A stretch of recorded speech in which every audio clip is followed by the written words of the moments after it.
Hi everybody, welcome back to the 40-day upload challenge and embracing the race. It's day 38 and I cannot believe it's day 38. I only have a few more of these. It's a rainy day here. I don't know if you can tell on the video, but one of those days where it's just gonna rain all day and all I want to do is cuddle under a blanket, but got things to do. So like I said, day 38. Today is called When Your Body Wears You Down.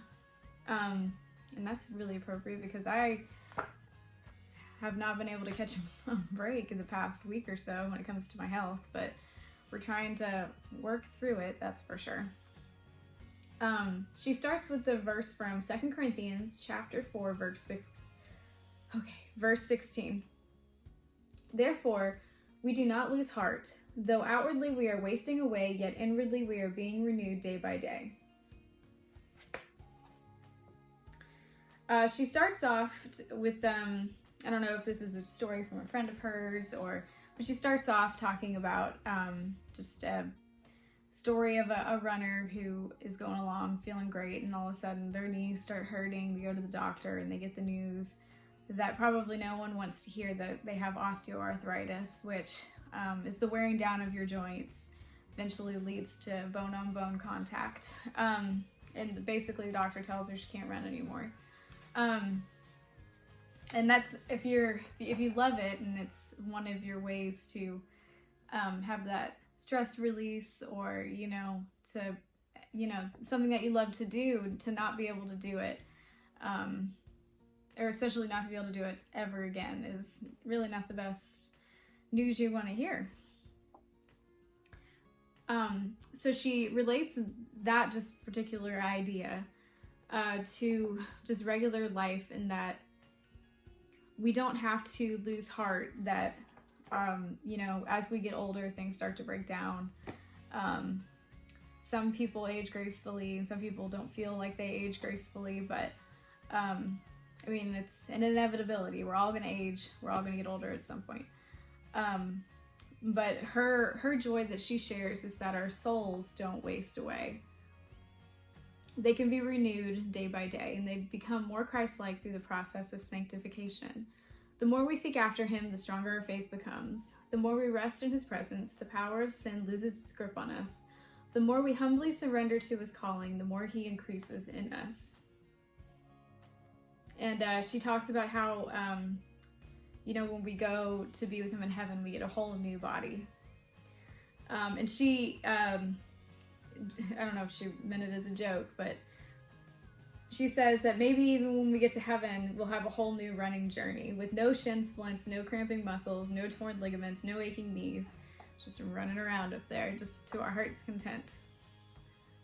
She closes with, we keep pressing on. We run our hearts out until we can't take another step. No matter what type of physical diagnosis we receive from our earthly body, we'll graciously accept it when that time comes. In the meantime, we keep running in our spiritual race. We keep pressing into Jesus. We rejoice in the fact that we've already received our spiritual diagnosis. We are sinners saved by grace. Which is awesome and very appropriate this close to Easter. For the questions, is your life currently affected by any physical pain? Sure. I've talked about my chronic foot thing that I deal with. Some days it's good, some days I don't feel it at all. And then there's other times that it hurts pretty good. And a lot of times when it hurts pretty good, it's, because I haven't been icing it or, doing what I need to do for it. But let's see, in the past week or so, I've had the eye thing, I've had kidney stones, dealing with allergies that make me feel really cruddy.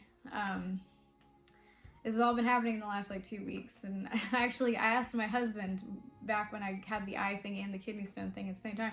I was like, is this what it's like getting older? Just one thing after the other after the other. I'm not gonna have a day where I feel normal.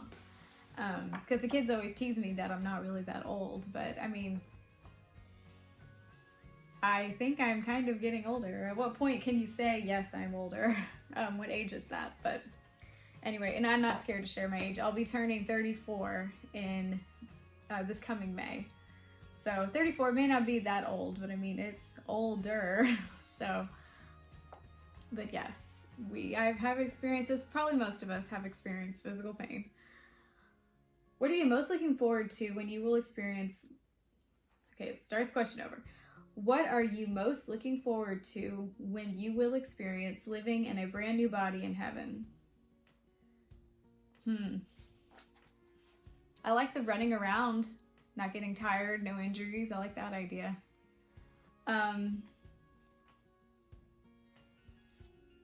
Haven't really thought about it that much. I know that the Bible says that, you know, when we get to heaven, all we're going to care about is praising God. So I haven't really thought about what I would think of having a new body.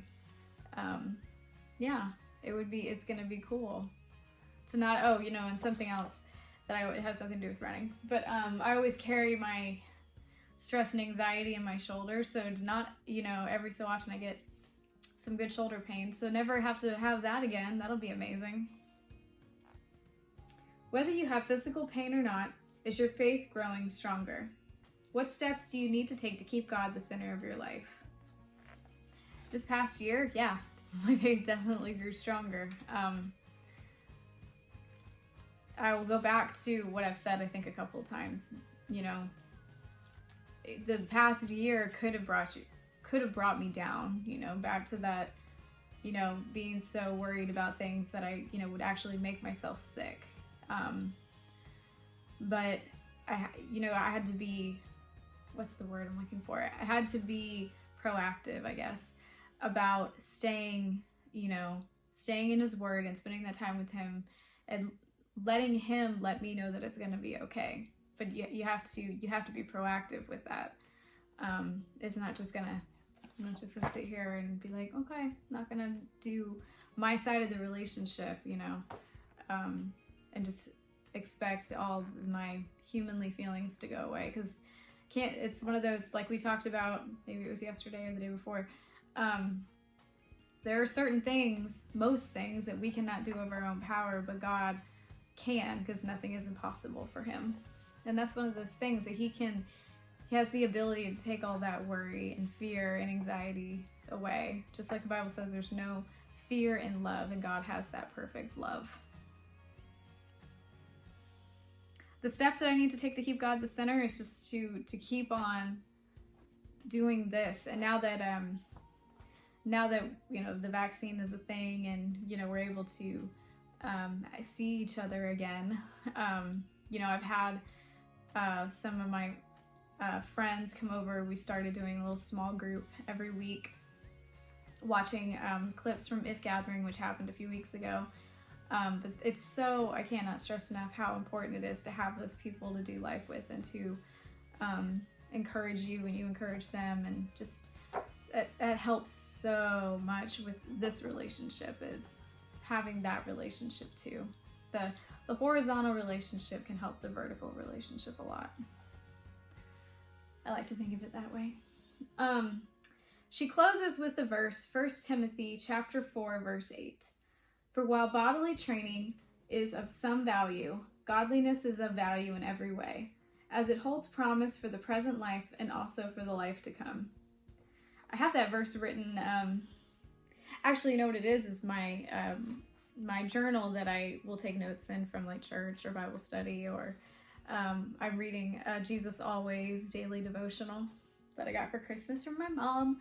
But on each page it has just a random verse, and there's like 20 different ones, and then they start over. But anyway, I had never, even though I'm on my last book of the Bible for my reading every book of the Bible that I started like 2 years ago, I guess at the time that I read 1 Timothy, this verse did not jump out at me, but it's printed in the journal, and it jumped out at me because, especially my kids, they run cross country, and they put a lot of work into, and they were actually, I heard a compliment of them yesterday about how they're not in season, but they're still staying very much and working out and keeping up their fitness and endurance for next season. And they care about that so much. So, and I try, some days I want to be lazy, but I care about, when I have a goal, And especially if that goal is a race, to put in the work and try to achieve whatever goal I've set. If I'm gonna, put all that effort into something physical that eventually is not gonna matter because this physical body's gonna die, shouldn't I put at least that much work, if not in reality more, into, seeking after that godliness, what God would want for me. Godliness is of value in every way, as it holds promise for the present life and also for the life to come. Because that part, our soul, is eternal. So that's, vastly more important than this physical body that's one day going to, perish. It sounds very dark to say it that way. But yeah, so if you're a runner or any type of worker outer, always keep that in mind as you're, planning out your week for training or planning out what your workout's going to be today. Do you put that much thought into, this type of time, this type of effort? Because this is spending time with God, and cultivating that relationship is of much more value than working towards some sort of physical thing. Not that the physical things are bad, physical things are good, but, priorities. And I don't know if you can hear that, but I have a hamster, so that's what that noise is. He's drinking some water, our little hamster. But anyway, so I hope everyone is doing well, and I actually, this type of rain is nice because the pollen here has been so bad, and I do not like allergies, so I'm hoping that some of this rain will bring the pollen down just a little bit. But all right, so I will see you guys tomorrow.